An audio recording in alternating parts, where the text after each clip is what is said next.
سیلاب کے حوالے سے ایک نئی بات سوچنے کے انداز میں آپ کو بتانا چاہتا ہوں یا آپ کے ساتھ شیئر کرنا چاہتا ہوں. میں نے بھی سیلاب کے بارے میں بات کی، اور جب سے یہ آزمائش پاکستان کی سرزمین پر آئی ہے، ذرائع ابلاغ صبح سے لے کر شام تک یہی بات کہتے رہتے ہیں کہ بہت بڑی مصیبت آ گئی، اتنا نقصان ہو گیا، اتنے مکان بہہ گئے، اتنے انسان مارے گئے، اتنی فصلوں کا نقصان ہو گیا، اتنے جانور اس میں ہلاک ہو گئے. یہ سب کچھ تصویر کا ایک رخ ہے، لیکن یہی سیلاب تصویر کا ایک دوسرا رخ بھی ہمیں دکھا رہا ہے. اور رسول اللہ صلی اللہ علیہ وسلم کے اس فرمان کو پڑھنے کے بعد میں نے سیلاب کو اس زاویے سے غور کرنا شروع کر دیا. جتنی بھی رپورٹس آج تک مختلف چینلز میں دکھائی جا چکی ہیں، ڈاکومنٹریز دکھائی جا چکی ہیں، وہ محفوظ ہیں. ہم میں سے بہت سارے لوگوں نے ان علاقوں کا خود بھی دورہ کیا ہے، اخبارات میں اس کی تفصیلات پڑھی ہیں. چترال سے لے کر اور سوات کے علاقے، پہاڑی علاقوں سے لے کر کراچی تک ہزاروں کلومیٹرز کا یہ فاصلہ سیلاب نے طے کیا اور جگہ جگہ پر تباہی مچائی. اور ہم صرف ایک ہی شور مچاتے رہے کہ کتنا نقصان ہو گیا، کتنا نقصان ہو گیا، کتنا نقصان ہو گیا. لیکن در حقیقت یہ سیلاب پاکستان کی اصل تصویر بھی ہمیں دکھا رہا ہے جو ہم دیکھنے کے لیے تیار نہیں ہیں. اصل بات یہ نہیں کہ کتنے مکانات گر گئے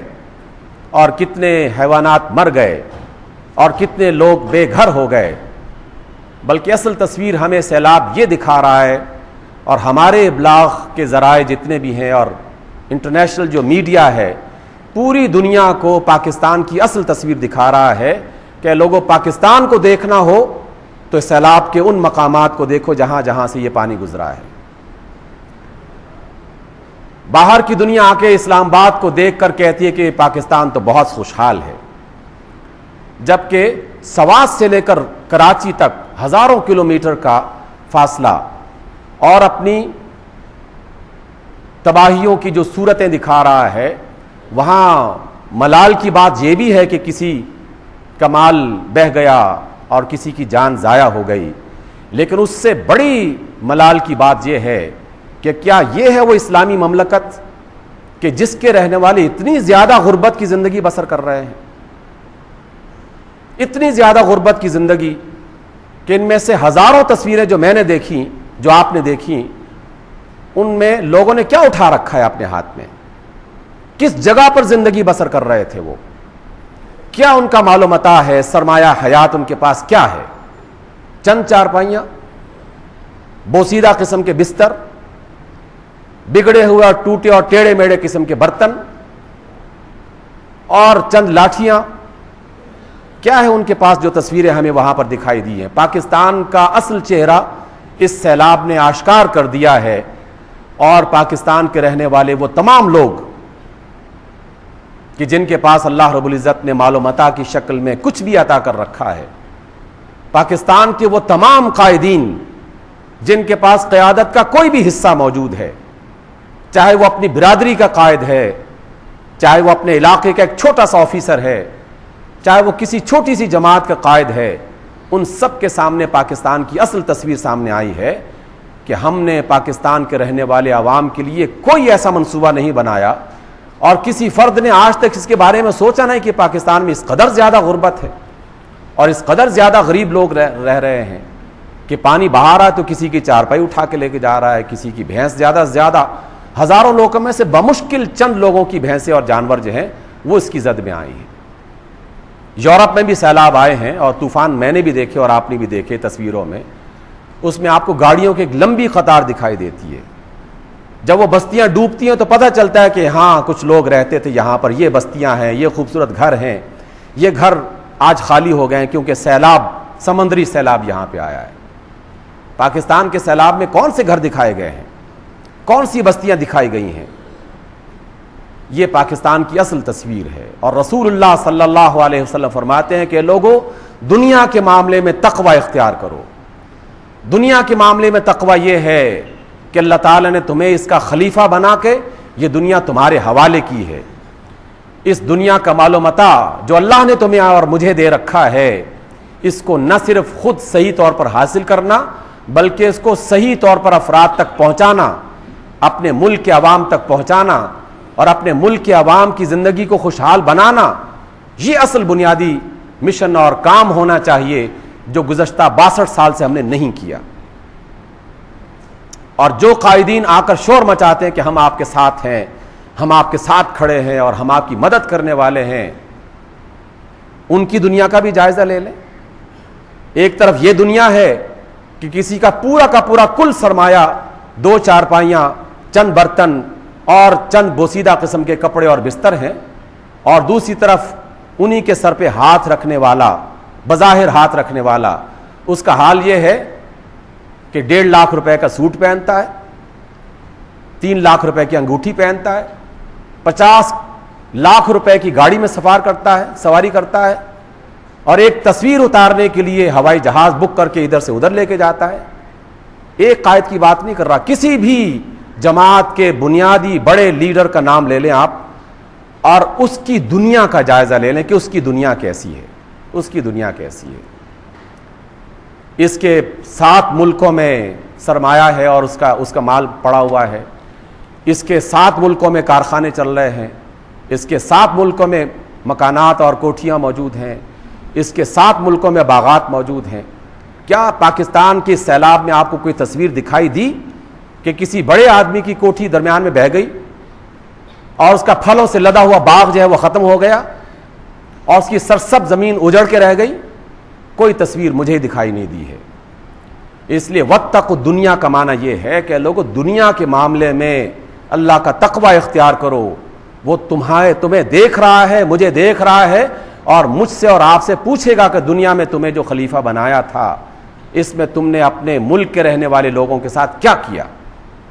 یہ سوال ہم سے کیا جائے گا، اور وہ اللہ رب العزت ہمیں دیکھ رہے ہیں۔ فناظر کیف تعملون۔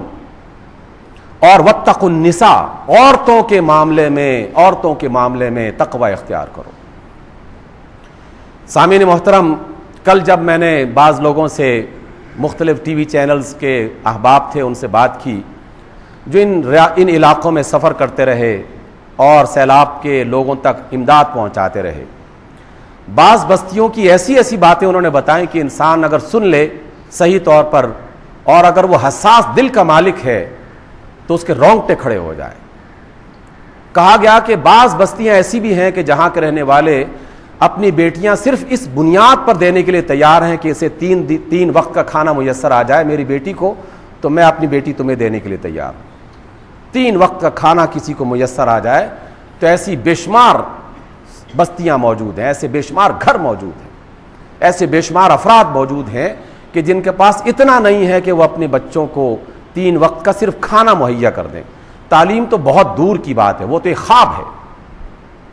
اور اس کو مزید خواب بنانے کے لیے ماشاءاللہ حکومت کے جو کارنامے ہیں وہ اس میں مزید اضافہ ہو رہا ہے کہ جامعات کو اور یونیورسٹیوں کو اور کالجوں کو جو اس کی بنیادی امداد حکومت کی طرف سے ملنی چاہیے تھی اس میں سے کہیں 50% کٹ لگا دیا گیا، کہیں 40% کٹ لگا دیا گیا۔ سیلاب کیا آیا، غریبوں کے ساتھ ساتھ ان کی بھی عید بن گئی، اور ہر بات کو اور ہر چیز کو سیلاب کے نام پر فروخت کرنا شروع کر دیا ہے، اور یہ کہنا کہ جناب سیلاب کی وجہ سے یہ پریشانی ہے، حالانکہ ایسا قطعاً معاملہ نہیں ہے۔ یہ جو جامعات کا اور یونیورسٹیوں کا اور مختلف تعلیمی اداروں میں جو حکومت کی طرف سے آنے والا فنڈز، اس میں جو کمی ہوگی اس کا بوجھ کس پر پڑے گا؟ اس کا بوجھ صرف اسٹوڈنٹ پر پڑے گا، میرے اور آپ کے بچوں پر پڑے گا، جو طالب علم ہیں ان پر پڑے گا، اس لیے کہ ان تعلیمی اداروں کے پاس اپنے معاملات اور اپنے اخراجات پورا کرنے کے لیے سوائے اس کے اور کوئی وسیلہ نہیں ہے کہ وہ ان کی فیسیں ان میں بڑھا دیں، تعلیمی اداروں میں فیسوں میں اضافہ کر دیں۔ فاتقوا النساء، عورتوں کے بارے میں اللہ کا تقوی اختیار کرو۔ اے لوگو، تمہاری عورتوں کے بارے میں پوچھا جائے گا تم سے۔ اور پاکستان کی ایک عظیم الشان عورت ڈاکٹر عافیہ کا، جس کا تذکرہ ہم ایک عرصے سے سن رہے ہیں، اس اکیلی عورت کے بارے میں پوری پاکستان کی قوم جواب نہیں دے سکتی۔ اگر اللہ تعالیٰ صرف ایک عورت کو کھڑا کر کے قیامت کے روز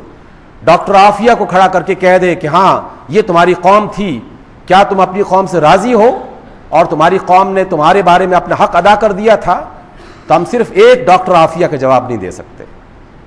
اے لوگو، عورتوں کے بارے میں اللہ کا تقوی اختیار کرو، اس کے بارے میں پوچھا جائے گا. رسول اللہ صلی اللہ علیہ وسلم کے فرمان کے مطابق بات ختم کرتا ہوں. اللہ کے رسول فرماتے ہیں الا یمنعن رجلا مخافۃ الناس ان یقول الحق اذا علمہ. اے لوگو، کسی آدمی کو لوگوں کا خوف اس بات پر آمادہ نہ کرے کہ حق اور صحیح بات کا اسے علم ہو چکا ہے، لیکن وہ لوگوں کے ڈر سے لوگوں کو بیان نہیں کر رہا، اس کو بتا نہیں رہا. اس لیے جو سچی بات ہے اس کو بتانا چاہیے. اور پھر آخری بات رسول اللہ نے فرمائی اور کہا کہ لوگوں دیکھو اس سورج کی طرف کہ سورج صبح طلوع ہوا تھا اور اب بالکل غروب ہونے کے قریب آ چکا ہے. اتنا غروب ہو چکا ہے کہ اس کی سرخی آسمان پر دکھائی دے رہی ہے اور سورج دکھائی نہیں دے رہا. اور رسول اللہ صلی اللہ علیہ وسلم نے فرمایا کہ لوگوں، دنیا کی زندگی میں صرف اتنا سا باقی بچ گیا ہے جتنا سورج کے غروب ہونے میں مکمل ہونے میں وقت باقی رہ گیا ہے. اتنی سی دنیا باقی رہ گئی ہے. اور یہ اس وقت کہا تھا جب اتنی صدیاں گزر چکی اور اب تو ہم اور بھی زیادہ قریب ہو چکے ہیں. اے لوگو، دنیا کے معاملات میں اللہ کا تقوی اختیار کرو. اے لوگو، عورتوں کے بارے میں اللہ کا تقوی اختیار کرو. اللہ نے دنیا کا ہمیں خلیفہ بنا رکھا ہے اور وہ ہمیں دیکھ رہا ہے کہ ہم اس کی زمین پر اور اس کی دنیا میں کیا کر رہے ہیں. اقول قولی ھذا واستغفر اللہ لی ولکم.